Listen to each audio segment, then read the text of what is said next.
بسم اللہ الرحمن الرحیم۔ ڈسکور اوریجنل کے معزز ناظرین، السلام علیکم۔ اب کس نمبر 308 ملاحظہ فرمائیں۔ شور مچا کے اور لڑ کے وہ جیت تو نہیں سکتی تھی۔ اس نے کمزور ہونے اور شکست خوردہ نظر آنے کا کھیل رچایا اور اپنی ہار کو بلاخر جیت میں بدل دیا۔ میں سخت پریشانی میں واپس ہوا۔ اب یہ انتہائی ضروری ہو گیا تھا کہ ہم اس جگہ سے نکل جائیں۔ میں نے سب سے پہلے محسن کو خبردار کیا۔ یار وہ خرافہ نکل گئی، زیب النساء۔ میں نے محسن کو باہر بلا کے کہا۔ نکل گئی؟ کیا مطلب؟ محسن بھونچکا رہ گیا۔ بھاگ گئی؟ ہاں بھاگ گئی۔ وہ بے ہوش نہیں تھی، مکر کیے پڑی تھی۔ او مائی گاڈ، لیکن بھاگ کے کہاں جا سکتی ہے وہ؟ محسن بولا۔ میں نے ادھر ادھر دیکھ لیا، یا تو وہ کہیں چھپی ہوئی ہے یا کسی گھر میں گھس گئی ہے۔ میں نے کہا ہم اسے ساری رات تلاش نہیں کر سکتے۔ ساری رات کیا، ہم 1 گھنٹہ بھی یہاں محفوظ نہیں ہے، محسن بولا۔ وہ کہیں سے فون کر کے ہمیں پھنسا دے گی اور ہم ایسے پھنس جائیں گے جیسے چوہے دان میں چوہے پھنس جاتے ہیں۔ مگر کمال ہو گیا یار، وہ سب اس کی اداکاری تھی۔ بس یار دھری رہ گی ہماری افلاطونیت۔ میں نے افسوس سے ساری لایا۔ لعنت ہماری مردانگی پر اور بہادری پر۔ بہت چالاک بنتے تھے، ریوالور اور مشین گن لے کر گئے تھے، کیسا جوتا مار کے گئی ہے منہ پر۔ ہم کتنے بڑے گدھے ثابت ہوئے، محسن بولا، کہ اس ناگن کو بے ضرر سمجھ لیا۔ اب تو واقعی نکلو یہاں سے ورنہ محصور ہو جائیں گے۔ میرا دل نہیں مانتا کہ وہ ایکٹنگ کر رہی تھی۔ نہ سراج نے کسی قسم کی حیرت کا اظہار کیا، نہ خسرو جمشید نے۔ میرا مطلب ہے اس کا رویہ دیکھ کر وہ ایسی تو نہیں تھی جیسی بن گئی تھی۔ وہ کنفیوز تو ہوئے ہوں گے کہ وہ ایسے کیوں بول رہی ہے اور اس طرح کیوں بیہیو کر رہی ہے، میں نے کہا، لیکن اس خیال سے خاموش رہے ہوں گے کہ اس کا کوئی مقصد ہے اور شاید وہ کچھ کر جائے جو دوسرے نہیں کر سکے۔ ان کو کیا ضرورت تھی زیب النساء کا راز فاش کرنے کی؟ اور دیکھ لو، وہ اس لشکر جرار سے بڑی طاقت ثابت ہوئی جو SSP کے قلعے کی حفاظت پر مامور تھا۔ کم سے کم اس نے خود کو تو بچا لیا۔ غالب کو یہ صورتحال جان کے سخت تشویش لاحق ہونا لازمی تھا۔ اب کیا کریں؟ نکل جائیں؟ بالکل نکل جائیں، اس جگہ سے جتنی دور جا سکتے ہوں اور جتنی جلدی جا سکتے ہوں، میں نے کہا۔ مگر یار جولی، غالب نے دکھ سے بھرپور لہجے میں کہا، وہ کہاں جائے گی؟ میرا مطلب ہے آئے گی تو کیا معلوم آئے گی یا نہیں، میں نے کہا۔ اور اس وقت ہم خود کو بچائیں یا جولی کی فکر کریں؟ تم نے اسے کدھر جاتا دیکھا تھا؟ میں نے تو بس کمرے سے فرار ہوتے دیکھا تھا۔ جب دلاور نے اس کی ماں کو مارا تو وہ چلائی تھی، اس کی چیخ پر میں لپکا۔ دوسری طرف سے جولی آئی، مگر اتنی دیر میں سب ہو گیا تھا۔ کیسے؟ آخر دلاور کیسے آزاد ہوا؟ میں نے کہا۔ مجھے نہیں معلوم، اس نے کس طرح رسیاں کھول دی تھی، لیکن اسی طرح بیٹھا رہا تھا۔ کیتھرین اسے پانی پانی پکارتے سنا، میں نے بھی سنا تھا۔ جولی سو گئی تھی۔ کیتھرین نے مجھ سے پوچھا کہ پانی دے دوں، اور میں نے کہا کہ دے دو۔ مجھے کیسے خیال آ سکتا تھا؟ قصوروار تو میں ہی ہوں۔ میں نے فرض کر لیا کہ وہ بندھا ہوا ہے، اور بھاگ کے جانے کی تو دلاور سوچ بھی نہیں سکتا تھا۔ وہ میرے سامنے سے گزرتا تو میں اسے شوٹ کر دیتا۔ کیا کیتھرین نے اسے مشتعل کیا تھا؟ نہیں، اس نے یہ ضرور کہا تھا کہ کتے میں پانی نہیں تم کو کچھ اور پلاتی، لیکن کیا کروں؟ غالب بولا۔ ابھی اس نے اتنا ہی کہا تھا کہ دلاور نے اسے پکڑ لیا۔ وہ چلائی اور میں اٹھا۔ میرا اٹھنا بھی تم جانتے ہو، ایک ٹانگ کے پلاسٹر کا بوجھ ہی تھا۔ پھر میں نے بھی دیر نہیں لگائی، لیکن اتنی دیر میں دلاور اس کو مار چکا تھا۔ اس نے کیتھرین پر کرسی ماری تھی، کیتھرین کی گردن ٹوٹ گئی۔ دلاور کا ارادہ بھی اس کی جان لینے کا نہیں ہوگا۔ وہ تو شاید کیتھرین سے کوئی اسلحہ حاصل کرنا چاہتا تھا۔ اس کا خیال ہوگا کہ یہاں سب مسلح ہیں اور اس کے اتنے قریب آنے کا خطرہ مول دینے والی عورت خالی ہاتھ نہیں ہو سکتی۔ وہ کیتھرین کے بہترین نشانے سے ضرور واقف ہوگا اور یہ بھی جانتا ہوگا کہ وہ بہرام دادا کی شریک حیات تھی۔ کرسی کا ایک پایا کیتھرین کی گردن پر پڑ گیا۔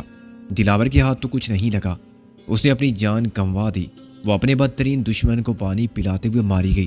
کیا اسے شہادت کہیں گے یارو؟ وہ مسلمان نہیں تھی، مگر یہ موت کچھ کم محترم بھی نہیں تھی۔ موت کے بعد اسے محترم کہو یا نہ کہو، وہ ایک ناگزیر لمحے کے اٹل ہونے کا احساس دلانے ضرور آتی ہے، میں نے کہا۔ اس وقت اگر مجھے معلوم ہو جاتا کہ کیتھرین مر گئی ہے تو شاید میں خود بھی دلاور کو مار دیتا۔ میں اس کے بازو کا نہیں، اس کے خبیث دل کا اور شیطانی دماغ کا نشانہ لیتا۔ میں تو سمجھا کہ وہ بھاگنا چاہتا ہے اور کیتھرین کو مار رہا ہے۔ میں نے کیتھرین کو گرتے بھی دیکھا تھا، مگر یہ نہیں سمجھا تھا کہ اس کی گردن ٹوٹ چکی ہے۔ میں نے تو بس ایک گولی چلا کے دلاور کو بے بس کیا تھا۔ یہ بھی مجھے بعد میں معلوم ہوا کہ کیتھرین کا جسم بے جان پڑا ہے۔ میں اسے بے ہوش سمجھتا رہا تھا۔ بالکل نامعلوم طریقے پر غالب کی آنکھوں سے آنسو بہنے لگے، اور جب وہ خاموش ہوا تو سو کے ایک ماتمی لمحے نے ہمیں احساس دلایا کہ خود ہمارے دل کا درد آنکھوں سے اشک بن کے ٹپک رہا ہے۔ جب جولی آئی تو میں کیتھرین کو پکار رہا تھا۔ وہ ماں کے پاس بیٹھ کر اسے ہلانے لگی اور اس کا سر یوں فرش پر لڑکنے لگا جیسے دھڑ سے الگ ہو۔ جولی نے ایک چیخ ماری، پھر دہشت زدہ ہو کے اٹھی اور پیچھے ہٹی۔ اس نے دلاور کی طرف بھی نہیں دیکھا، پھر میری طرف بھی نہیں دیکھا، میری آواز بھی نہیں سنی۔ میں نے اس کے دوڑنے کی آواز سنی۔ کیا وہ چلا رہی تھی دوڑتے ہوئے؟ نہیں، میں نے اس دروازے سے دیکھا، وہ گیٹ کھول کر نکلی اور اندھیرے میں کھو گئی۔ میں اس کے پیچھے دوڑ سکتا تو ضرور دوڑتا، لیکن ایک تو مجھے دلاور کا خیال تھا، دوسرے میری ایک ٹانگ دوسری کا بوجھ بنی ہوئی تھی۔ میں چلاتا رہ گیا اور اس کے دور جاتے قدموں کی آواز سنتا رہ گیا۔ میں کیا بتاؤں وہ کہاں گئی؟ میرا خیال ہے اس کا دماغی توازن قائم نہیں رہا تھا، صدمے نے اسے وقتی طور پر پاگل کر دیا تھا۔ غالب نے کہا۔ غالب، میں نے اچانک کہا، میں اندازہ کر سکتا ہوں کہ وہ کہاں گئی ہوگی۔ کہاں گئی ہوگی؟ انکل رضوی کے گھر۔ میں نے نفی میں ساری لایا۔ نہیں، ایسی حالت میں وہ یا تو پولیس کے پاس پہنچ سکتی ہے یا ایک جگہ اور بھی ہے، اس کا پرانا گھر۔ غالب نے کہا، ہاں، وہ جولی کے لیے ایک جذباتی پناہ گاہ ہے۔ ماں کی گود کی طرح اس کا بچپن وہیں گزرا تھا اور اس کے گھر کے باہر وہ جہاں بھی رہی غیر محفوظ رہی۔ تو شاید ٹھیک کہتا ہے، ہم دیکھ سکتے ہیں اسے وہاں۔ سامان رکھو، اس وقت خود ہمارے لیے اس سے بہتر پناہ گاہ اور کوئی نہیں ہو سکتی۔ میں نے کہا، اگر ہم 10 منٹ میں نکل جائیں اور ان قیدیوں کو؟ موسی نے کہا، ظاہر ہے جہاں ہم وہیں یہ ہمارے قیدی بھی رہیں گے۔ میں نے کہا، سارا اسلحہ ڈگی میں ڈالنے کے سوا ہم نے اس گھر سے کچھ نہیں لیا۔ 10 منٹ پورے ہونے سے پہلے ہم نے عائشہ اور سراج کی ماں کو پھر گاڑی میں بٹھا دیا۔ ان کی آنکھوں پر سے ابھی تک پٹی اتاری ہی نہیں گئی تھی کہ سفر پھر شروع ہو گیا۔ اب ہم کہاں جا رہے ہیں؟ عائشہ نے کہا، جہنم میں۔ میں نے دھاڑ کر کہا، تمہارے خصم کے پاس، جہاں وہ کمینی زیب النساء گئی ہے۔ زیبا؟ کیا وہ کہیں چلی گئی ہے؟ سراج کی ماں نے کہا، ہاں، وہ دغا باز اور مکار لڑکی، وہ ہماری آنکھوں میں دھول جھونک کے نکل گئی ہے۔ محسن بولا۔ سراج کی ماں مسکرانے لگی، پھر ہنسنے لگی۔ اس کی ہنسی ہمارا تمسخر اڑا رہی تھی اور میرے خون کی حدت بڑھا رہی تھی، مگر میں نے ایک بوڑھی عورت کے منہ پر ہاتھ مارنے سے گریز کیا۔ آخر ہے نا میرے سراج کی دلہن، میں تو سمجھ گئی تھی کہ وہ شرارت کر رہی ہے، تو ایسے نہیں کر رہی ہے۔ میں نے محسن کی طرف دیکھا، ہمارا اندازہ درست تھا۔ میں نے کہا، وہ ہمیں بے وقوف بنا رہی تھی اور دوسرے سب جانتے تھے کہ ہم بے وقوف بن رہے ہیں۔ محسن نے کہا، اب دیر کیسی، سب تو آ گئے ہیں۔ یارو ایسی بھی کیا بے مروتی، غالب بولا، اسے بھول گئے؟ نہیں یار، میں نے سر جھکا کے افسردگی سے کہا، بھول تو ہم کبھی نہیں سکتے، مگر اس کی صرف یاد کو اپنے ساتھ لے جا سکتے ہیں، اس کے بے جان وجود کے لیے گنجائش نہیں رہی۔ کیتھرین جانتی تھی اور خدا بھی جانتا ہے کہ ہم خود غرض اور کمینے نہیں ہیں۔ محسن بولا، وہ سب بھی بچھڑ جانے والوں کے ساتھ جذبات کے اظہار میں اتنے مخلص نہیں ہوتے جو بڑی دھوم دھام سے سوئم اور چیلم پر پلاؤ زردے کی دیگیں پکواتے ہیں۔ کیتھرین کے لیے احترام اور عزت کے جذبات جو ہم رکھتے ہیں نمائشی نہیں ہے۔ ہم اس کے ساتھ رہتے تو اس کو اپنے ہاتھوں سے سپرد خاک کرتے، لیکن رسم دنیا کے مطابق کسی آخری تعظیم دینے کی فرصت نہیں ملی۔ اس سے فرق بھی نہیں پڑے گا۔ ہاں، یہ مجبوریاں نہ ہوں تو ہم خود کو خدا سمجھنے لگے، غالب بولا۔ اور جب میں کار میں بیٹھا تو اس نے ایک سر دھاوری، یار موقع ملے تو اسے بھی لے آنا، غالب بولا۔ میں نے اسے پچھلی سیٹ پر ریوالور تھما کے بٹھا دیا، جہاں وہ پلاسٹر والی ٹانگ کو پھیلا کے بیٹھ سکتا تھا۔ میں نے مناسب سمجھا کہ محسن مجھے راستہ بتانے کی بجائے خود ہی ڈرائیونگ کرے، کیونکہ کیتھرین کا پرانا گھر صرف اسی نے دیکھا تھا۔ میں نے چابیاں اسے دیں اور خود اس کے ساتھ بیٹھ گیا۔ اسی وقت اچانک ہر سم سے سائرن سنائی دینے لگے۔ یوں لگتا تھا جیسے ہر طرف سے پولیس نے ادھر آنے والے تمام راستوں پر یلغار کر دی ہو۔ دور کی یہ آواز رات کی خاموشی میں بھر گئی تھی۔ پولیس آ ہی گئی، محسن نے کہا۔ زیب النساء نے کام دکھا دیا۔ تو ڈکی کھول، میں نے کہا۔ اس میں سے ایک دستی بم تو نکال ہی لے، اگر وہ بہت نزدیک آ پہنچے تو ہم ان کی پیش قدمی روک دیں گے۔ محسن نے سر ہلایا اور پیچھے جا کے ڈکی کھولنے لگا۔ اب تو کیتھرین کی لاش بھی پولیس ہی لے جائے گی، غالب نے کہا۔ جلدی کر محسن، میں نے کہا، کیونکہ سائرن زیادہ قریب سے سنائی دینے لگے تھے۔ اندھیرے میں پتہ نہیں چل رہا ہے یار، محسن نے کہا، سب سامان ڈھیر ہوا پڑا ہے۔ غالب کیتھرین کی موت پر ہم سب سے زیادہ دکھی اور جذباتی ہو رہا تھا۔ سائرن کی آواز ہر لمحہ قریب ہوتی جا رہی تھی اور اب آگے پیچھے سے سنائی دے رہی تھی۔ صرف کیتھرین اس آواز کو نہیں سن رہی تھی، اس کی لاوارث لاش اس جائے عبرت و سرائے فانی میں جسے ہم نے اپنا ٹھکانہ سمجھا تھا وہ بارے کارواں کی طرح پیچھے رہ گئی تھی۔ محسن نے بڑی اجلت میں ڈیکی بند کی۔ اسی وقت سامنے سے 2 ہیڈ لیمپس کی روشنی نمودار ہوئی۔ گاڑی کو ریورس میں لے، میں نے کہا، اور اگر کوئی پیچھے سے بھی آ گیا، محسن بولا، لیکن اس نے گاڑی کو ریورس کر لیا۔ یہ کوئی عام قسم کی کار نہیں تھی، چنانچہ محسن کا اندازہ کچھ غلط ہو گیا۔ طاقتور گاڑی ایک دم بے قابو ہو کر پیچھے گئی، اور اس سے پہلے کہ محسن رخ بدلتا یا بریک لگاتا، گاڑی ایک ٹیلی فون کے کھمبے سے ٹکرا گئی۔ مجھے ایک زبردست جھٹکا لگا اور آشی نے خوف زدہ ہو کے چیخ ماری۔ گاڑی کو تھوڑا بہت نقصان ضرور پہنچا ہوگا، اس کی ٹیل لائٹس تو ٹوٹ ہی گئی تھی، مگر ٹیلی فون کا کھمبا بھی اس ٹکر کی تاب نہ لا سکا اور پیچھے کی طرف جھک کر جھولنے لگا۔ اسے تاروں نے مل کر سنبھال لیا تھا جو دونوں طرف سے کھمبے کی گرفت میں تھے۔ پلٹ کر دیکھنے پر مجھے ایک گلی سی دکھائی دی جو دراصل ایک خالی پلاٹ تھا۔ 2 کوٹھیوں کے بیرونی آتے کی دیواروں کے درمیان یہ پلاٹ، جو شاید ایک کنال کا ہوگا، بہت چھوٹا سا لگتا تھا۔ یہاں سب کوٹھیاں اسی طرح بنائی گئی تھی کہ ایک کے پیچھے دوسری تھی اور دونوں کی عقبی دیوار مشترک تھی۔ چنانچہ ایک قطار کی ساری کوٹھیوں کا رخ مشرق کی جانب ہو تو اس کے پیچھے والی کوٹھیاں مغرب کو فیس کرتی تھی۔ ہر سڑک ایسی 2 کوٹھیوں کی قطار کے درمیان سے گزرتی تھی۔ میں نے جو خالی پلاٹ دیکھا تھا اس کے پیچھے دوسرا پلاٹ بھی خالی تھا۔ شاید اس کا مالک ایک ہی شخص تھا جو آگے پیچھے کے پلاٹوں پر تعمیر کرتا تو اسے دونوں جانب سڑک ملتی، یا شاید وہ ایک خاندان کی ملکیت تھے جو الگ رہتے ہوئے بھی مشترک عقبی دیواروں میں دروازہ نکال کے 2 گھروں کو ایک سمجھ سکتے تھے۔ وجہ کچھ بھی ہو، اس وقت انہی 2 خالی پلاٹوں نے ہمیں ایک سے دوسری سڑک تک پہنچنے کا راستہ فراہم کیا۔ سائرن کی آواز اور ہیڈ لائٹ سے اندازہ ہوتا تھا کہ پولیس چند سیکنڈ میں ہم تک پہنچ جائے گی۔ یہ راستہ بند کر دے، محسن نے کہا۔ میں خود اسی امکان پر غور کر رہا تھا۔ جھک کر زمین سے لگ جانے والے کھمبے نے جزوی طور پر ایک رکاوٹ سی بنا دی تھی، مگر ہم جیسے ہی نکلے تھے ایسی ہمارا تعاقب کرنے والے بھی آ سکتے تھے۔ میری نظر نے صورتحال کے عملی پہلو کو سمجھ لیا۔ پھر میں نے 10 بم کی پن منہ سے کھینچ کر نکالی اور کھڑکی سے باہر ہاتھ نکال کے اسے پیچھے پھینک دیا۔ دھماکہ عین اس وقت ہوا جب پولیس کی گاڑی سامنے آ چکی تھی۔ پلاٹ کی چوڑائی شاید 20 گز یا کچھ کم ہوگی۔ 10 بم اس کے تقریباً وسط میں گرا۔ اس وقت تک ہم نصف فاصلہ طے کر چکے تھے، یعنی ایک پلاٹ کی لمبائی سے آگے نکل کر دوسرے پلاٹ پر پہنچ گئے تھے۔ دھماکے نے بیچ میں گڑھا بنا دیا اور دونوں جانب کی دیواروں کو مسمار کر دیا۔ میں نے اندازہ کیا کہ جیپ میں سوار افراد براہ راست اس دھماکے سے متاثر نہیں ہوئے ہوں گے، لیکن ان کا معمولی طور پر زخمی ہو جانا ممکن تھا۔ دھماکہ ہونے تک مرسیڈیز کچھ اور آگے چلی گئی تھی، لیکن جیپ کا رخ اسی طرف تھا جہاں 10 بم گرا تھا۔ اب 20 گز چوڑے راستے کے درمیان اتنا گہرا گڑھا تھا کہ جیپ اس میں سے نہیں گزر سکتی تھی، اور گڑھے کے دونوں جانب دیواروں کے ملبے کا ڈھیر تھا۔ جیپ ان اینٹوں کے ڈھیر پر بھی نہیں چڑھ سکتی تھی۔ وہ واپس جا کے اور پھر کسی موڑ سے گھوم کر ہی آ سکتے تھے۔ دھماکے سے دھواں پھیلا ہوا تھا اور گرد و غبار کا بگولا سا اٹھا تھا جس نے ہمیں اسکرین فراہم کر دیا تھا، اور ہم پولیس کی نظر سے اوجھل ہو گئے تھے۔ میں نے فائرنگ کی آواز سنی تھی، مگر وہ اندھا دھند چلائی جانے والی گولیاں ضائع ہوئیں۔ ہنگامی صورتحال میں تقسیم کار میں ڈسپلن قائم رکھنے سے افراتفری نہیں پھیلتی۔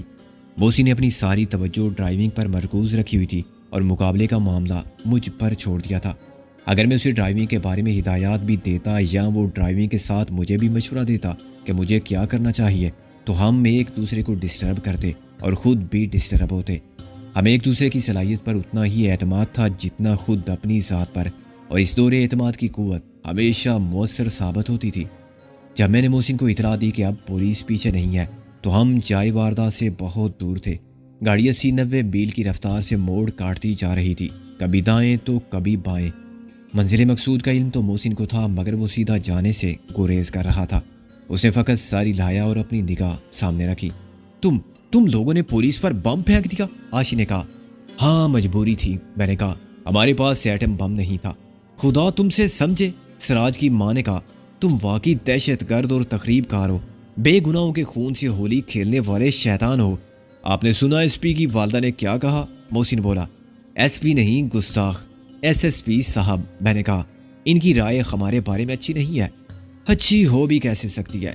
بیٹے نے ماں کو بریف کر رکھا ہے اور ہم ہیں بیٹے کے دشمن، میں نے کہا۔ ہم بتائیں کہ وہ دن کو رات اور رات کو دن سمجھ رہی ہیں تو ہم ہی جھوٹے ہوں گے۔ رہنے دو یہ باتیں، سراج کی ماں نے کہا۔ میں نے سچ کو دیکھا بھی ہے اور بھگت بھی رہی ہوں۔ فرض کریں صرف ایک لمحے کے لیے میں نے کہا کہ کسی دن وقت نے آپ کی آنکھوں پر پڑا ہوا پردہ ہٹا دیا، آپ پر اچانک انکشاف ہوا کہ آپ کا یقین تو ایک سراب تھا، آپ کے ساتھ سب سے بڑا جھوٹ تو خود آپ کا اپنا بیٹا بولتا رہا تھا، اور سب سے زیادہ دکھ دینے والا دھوکہ بھی اسی نے دیا تھا، تو آپ کیا کریں گی؟ میں مر جاؤں گی، خدا نہ کرے کہ میں اس دن کے لیے زندہ رہوں۔ آمین، میں نے کہا۔ ویسے تو ہر ماں کا وجود ایک شجرے سایہ دار ہوتا ہے، اور کوئی بھی کسی کی ماں کے لیے موت نہیں مانگتا۔ میں نے کہا مگر یہ بہت اچھا ہوگا اگر آپ اس وقت سے ایک لمحہ پہلے تک ہی سکھ، چین، خوشی اور صحت کے ساتھ جئیں جو انکشاف کا لمحہ ہو۔ زندگی کے ایک لمحے سے دستبردار ہو کہ آپ بہت سے ناقابل برداشت عذاب رکھنے والے لمحوں کی چیرہ دستی سے بچ جائیں گی۔ اب تک پولیس نے کیتھرین کی لاش قبضے میں کر لی ہوگی۔ غالب نے جیسے اپنے آپ سے کہا۔ اب وہ اسے کیا معلوم کریں گے جب اسے جیتے جی معلوم نہ کر سکے۔ محسن نے کہا مجھے زیادہ فکر جولی کی ہے۔ کیا یہ نئی زندگی جولی کو اس لیے ملی تھی؟ ہم نے کتنی جد و جہد کی تھی اسے موت کے منہ سے واپس کھینچ لانے کی خاطر، مگر اس کے بعد ہم نے اسے کیا دیا؟ گاڑی نے ایک موڑ کاٹا اور گھنے درختوں کے پیچھے چھپے ہوئے ویرانے میں ٹھہر گئی۔ ہیڈ لائٹس نے پل بھر کے لیے ایک پرانی طرز کے کھنڈر کو روشن کیا جس کے برآمدے میں محرابی دروازے تھے۔ میری نظر میں صرف دیواروں کے خلا تھے جو بغیر چوکھٹ کی کھڑکیوں اور دروازوں کی نشاندہی کرتے تھے۔ میں نے نیچے اتر کے چاروں طرف دیکھا۔ آس پاس آباد گھر تھے جن کے درمیان بہرام دادا کا لاوارث رہ جانے والا گھر زمانے کی بے حسی پر روحا خواں تھا۔ میں مختصر سے کی تہ زمین پر روکے ہوئے جھاڑ جنگاڑ سے گزرا جو کسی زمانے میں باغیچہ ہوگا۔ دروازوں اور کھڑکیوں کی جگہ باقی رہ جانے والے دیوار کے خالی ٹکڑے ان قبروں کی طرح لگے جن میں سے کفن چوروں نے مردے نکال پھینکے ہوں گے۔ بہرام دادا کی بیوی نے مجھے بتایا تھا کہ اس دریا دل ڈاکو نے اپنا سب کچھ بانٹ دیا تھا، ساتھیوں میں اور ضرورت مندوں میں، مگر پھر بھی اس کی موت کے بعد مدفون خزانے ڈھونڈنے والوں نے جھوٹی امیدوں کی خاطر اس کی بنیادیں تک کھود ڈالی تھی، اور جب کچھ نہیں ملا تھا تو بھاگتے چور کی لنگوٹی کے مصداق تنکا تنکا سمیٹ کر لے گئے تھے۔ میں نے اندر جا کے ایک دیا سلائی روشن کی۔ ایک سے دوسرے کمرے میں جاتے ہوئے میں نے 3 تیلیاں جلائیں اور اچھی طرح دیکھ لیا کہ گرد آلود فرش اور پلاسٹر اور اکھڑی دیواروں کے سوا وہاں کچھ بھی نہیں ہے۔ دونوں عورتوں کو اندر کے ایک کمرے میں منتقل کر دیا گیا۔ قریبی کے کسی اسٹریٹ لیمپ کی روشنی اس میں براہ راست ایک کھڑکی کے خلا سے پہنچ رہی تھی۔ غالب ان کے مقابل دوسری دیوار سے ٹیک لگا کے بیٹھ گیا تو میں نے اور موسی نے وہ سب سامان دوسرے کمرے میں لا کے رکھا جو ہم ساتھ لے آئے تھے۔ اس میں وہ سوٹ کیس بھی تھا جس کی ہلاکت خیزی میں کوئی شبہ نہ تھا، مگر اسے عائشہ کھول سکتی تھی۔ اگر اس میں واقعی 10 لاکھ روپے بھی تھے تو یہی ہمارا سب سے بڑا اثاثہ بھی تھا۔ ڈیکی میں گاڑی کا کور بھی تھا جسے میں نے چادر کی جگہ استعمال کرنے کے لیے اٹھا لیا۔ محسن کو گاڑی میں سے ایک ٹارچ ملی۔ پہلے تو اس گاڑی سے چھٹکارا پانا ضروری ہے، میں نے کہا۔ ہاں، اس کھنڈر میں اس کا وجود ہی شکوک پیدا کر سکتا ہے۔ کسی رات کے پہرے دار نے اگر دیکھ لی تو حال پوچھنے آ جائے گا۔ محسن بولا میں اسے کیا کروں؟ کہیں چھوڑ آؤں یا کیا تیرے دل میں جمشید کے نقصان کا درد اٹھ رہا ہے؟ میں نے کہا نہیں، بس ایسے ہی کسی خوبصورت چیز کو تباہ کرتے ہوئے خیال تو آتا ہے۔ محسن بولا یہ خوبصورتی فریب نظر ہے ورنہ یہ مال خرام کا ڈھیر ہے۔ سوچ لے کہ کس کس نے اپنے خون سے اس کی قیمت چکائی ہوگی۔ ان سب نے جو تخریب کاروں کے ہاتھوں میں جانے والے اسلحے سے اپنے بڑے گھروں ہی میں زندہ دفن ہو گئے، خون اور گوشت کے لوتھڑے بن کے بکھر گئے، اور بچے بھی تو بالکل ادھورے رہ گئے، بے گھر یا بے دھڑ، آنکھوں یا ٹانگوں کے بغیر، یتیمی یا بیوگی کے ساتھ۔ یہ بدبودار متفل لاشوں کی تجارت کا مال ہے۔ میں نے تو ایسے ہی بات کی تھی۔ محسن بولا بس ابھی آتا ہوں۔ اتنی دور لے جانا کہ ہماری طرف کی ہوا بھی وہاں نہ پہنچے، میں نے کہا، اور خیال رکھنا اپنا بھی، صبح ہونے والی ہے۔ محسن نکل گیا تو میں نے ادھر ادھر گھوم پھر کے محفوظ ترین ٹیلی فون کا کھمبا تلاش کیا۔ اتفاق سے ٹیلی فون کی ایک لائن کھنڈر کی چھت کے پیچھے سے گزر رہی تھی۔ لائن کا دوسرا کنارہ پیچھے والے گھر تک گیا تھا۔ میں نے چھت پر چڑھ کر ٹیلی فون کے تار کو دانتوں سے چھیلنے کی کوشش کی، مگر انسولیشن بہت سخت تھی۔ مجبوراً میں نے دیا سلائی سے پلاسٹک کو گرم کیا اور پھر دانتوں سے توڑا۔ دوسرے تار کو میں نے 2 انچ کے فاصلے سے ننگا کیا اور پھر اپنے پورٹیبل فون کے 2 کنارے جوڑ دیے۔ سراج کا نمبر ملانے میں خطرہ تھا۔ اس وقت کنیکشن ایک فون نمبر سے ملا ہوا تھا اور سراج کے گھر میں ہر فون کال کو ٹیپ کرنے اور ٹریس کرنے کا پورا انتظام تھا۔ آدھے پونے گھنٹے میں اس گھر تک آ پہنچے جس کی یہ لائن تھی۔ چنانچہ میں نے دلاور کی بیوی سے بات کرنا مناسب سمجھا۔ ہیلو، کسی مرد نے گھنٹی بجتے ہی ریسیور اٹھا لیا۔ کیا میں مسز دلاور سے بات کر سکتا ہوں؟ میں نے کہا۔ آپ کون ہیں؟ اس نے کہا۔ پہلے مجھے معلوم ہونا چاہیے کہ میں نے صحیح نمبر ملایا ہے یا نہیں۔ میں اس کا والد بول رہا ہوں، دلاور کا فادر ان لا۔ وہ بولا، کیا آپ کو داماد صاحب کی خیر و عافیت سے کوئی دلچسپی ہے؟ میں نے کہا، تم وہی بدماش ہو۔ اس کا غصہ کسی آتش فشاں کے لاوے کی طرح ابل پڑا۔ میں پوچھتا ہوں عائشہ کہاں ہے؟ عائشہ خیریت سے ہے اور بالکل محفوظ ہے، لیکن آپ کو اس قسم کا اشتعال انگیز اور غیر ذمہ دارانہ رویہ اختیار نہیں کرنا چاہیے۔ میں نے کہا، کیا اشتعال انگیزی میں نے کی ہے؟ اور جو تم نے کیا ہے کیا وہ ذمہ دارانہ فعل تھا؟ بڈھے نے چلانا شروع کیا۔ دیکھیے نہ میں آپ کو جانتا ہوں، نہ آپ کو میرے بارے میں کچھ معلوم ہے، میں نے کہا، سوائے اس کے کہ آپ کی ایک بیٹی میری تحویل میں ہے۔ دلاور کو ہم نے چھوڑ دیا ہے، خدا کے لیے اسے بھی چھوڑ دو۔ مجھے اس سے کوئی غرض نہیں کہ تمہاری اور دلاور کی کیا دشمنی ہے، مگر عائشہ نے تمہارا کیا بگاڑا ہے؟ تم نہیں جانتے کہ اس کی بہن کی کیا حالت ہے۔ اس کی بڑی بہن بہت بیمار ہے اور اس کی زندگی کا کوئی بھروسہ نہیں۔ وہ صدمے سے مر جائے گی، اس پر نہیں تو مجھ پر رحم کرو۔ میں بھی بوڑھا آدمی ہوں اور دل کا مریض بھی ہوں، کہاں تک صدمے اٹھاؤں؟ ایک جوان بیٹا تھا، اس کے بعد جینا تو نہیں چاہتا تھا، مگر بیٹیوں نے مجبور کر دیا تھا۔ اب صرف عائشہ رہ گئی ہے، کسی کو معلوم ہو گیا تو اس کی بدنامی میرا بوجھ بن جائے گی۔ وہ منت سماجت کرنے لگا۔ مجھے آپ سے یقیناً ہمدردی ہے، میں نے کہا، ایک اجنبی کو بھی کسی کے حالات سے ہمدردی ہو سکتی ہے۔ جھوٹ بکتے ہو تم جیسے لوگ کسی کے ہمدرد نہیں ہوتے۔ تم کو کیا کسی کی زندگی تباہ ہوتی ہے تو ہو جائے، کوئی مرتا ہے تو مر جائے، وہ پھر برہم ہو گیا۔ جو میں کہنا چاہتا ہوں وہ آپ کے مفاد میں ہے۔ مجھے بتائیں کہ آپ سنیں گے یا میں فون بند کر دوں، میں نے کہا۔ نہیں بتاؤ کیا بات ہے، وہ جلدی سے بولا۔ پہلی اطلاع تو میں دے چکا دلاور کے بارے میں۔ ابھی کچھ دیر پہلے ہی اس کے کسی دوست نے فون کر کے مجھے بتا دیا تھا کہ وہ بہت بری حالت میں ملا ہے۔ خدا کا شکر ادا کریں کہ وہ زندہ مل گیا، میں نے کہا۔ دوسری بات مجھے اس کی بیوی کے بارے میں کہنا تھی، صرف آپ سے۔ آپ کے سوا کسی اور کو کچھ معلوم ہوا تو آپ کی بڑی بیٹی مر جائے گی۔ وہ اسے تو مرنا ہی ہے، اس نے کہا۔ ابھی سے آپ کیا کہہ سکتے ہیں، میں نے کہا۔ کیا یہ ٹھیک ہے کہ اس کی بیماری کسی کی سمجھ میں نہیں آ رہی ہے؟ ہاں۔ کیا یہ بھی ٹھیک ہے کہ اب تک ایک ہی ڈاکٹر نے اس کا علاج کیا ہے جو دلاور کے لیے قابل اعتماد ہے؟ میں نے کہا۔ وہ ان کا فیملی ڈاکٹر ہے۔ کیا یہ بھی درست ہے کہ آپ کی بیٹی کو صرف ایک اسپیشلسٹ نے دیکھا ہے اور اس کے پاس بھی دلاور خود لے کر گیا تھا؟ اور کون لے جاتا؟ آخر وہ شوہر ہے اس کا، بڈھے نے بگڑ کر کہا۔ کیا اس نے آپ سب کو اور اپنی بیوی کو سختی سے منع کر دیا ہے کہ اسے پوچھے بغیر کسی بھی ڈاکٹر سے بیماری کے بارے میں بات تک نہ کی جائے؟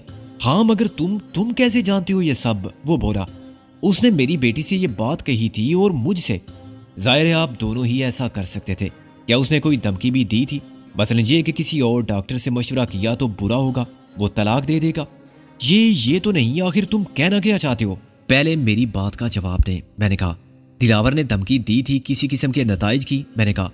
دھمکی نہیں، بس ایک بار ایسا ہوا تھا کہ وہ اپنی کسی سہیلی کے پاس چلی گئی تھی۔ اس کا میاں اسپیشلسٹ ہے، تو دلاور نے اسے مارا تھا اور میرے پاس بھیج دیا تھا کہ یہ بہت خود سر ہو گئی ہے اور اپنے شوہر پر اعتماد نہ رکھنے والی بیوی کو اس گھر میں نہیں رہنا چاہیے۔ پھر کبھی ایسا نہیں کیا کسی نے، وہ بولا۔ گویا علاج وہی ہو رہا ہے جہاں دلاور جاتا ہے۔ ہاں، وہ بھی اچھا ڈاکٹر ہے، بہت بڑا اسپیشلسٹ ہے، وہ بولا۔ پھر فائدہ کیوں نہیں ہو رہا ہے اس کے علاج سے؟ میں نے کہا۔ چچا میاں، ایک بات کہتا ہوں میں، ماننا نہ ماننا تمہارے اختیار میں ہے۔ یہ تمہارا اپنا انتخاب ہے کہ تم بیٹی کی زندگی اور اس کے سہاگ میں سے کس کا انتخاب کرتے ہو۔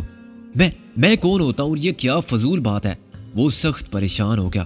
تم مجھے دہشت سے مار ڈالو گے؟ غور سے سنیے میری بات۔ دلاور اپنی بیوی سے پیچھا چھڑانا چاہتا ہے اور اس کے لیے وہ بیماری کو بہانہ بنا چکا ہے۔ چونکہ وہ اسے زندہ رکھنا نہیں چاہتا، اس لیے یہ بیماری اس کی جان دیے بغیر نہیں ٹلے گی۔ تم اس پر الزام لگا رہے ہو کہ وہ قتل کرنا چاہتا ہے اپنی بیوی کو۔ خبیث مردود، لعنت ہو تم پر۔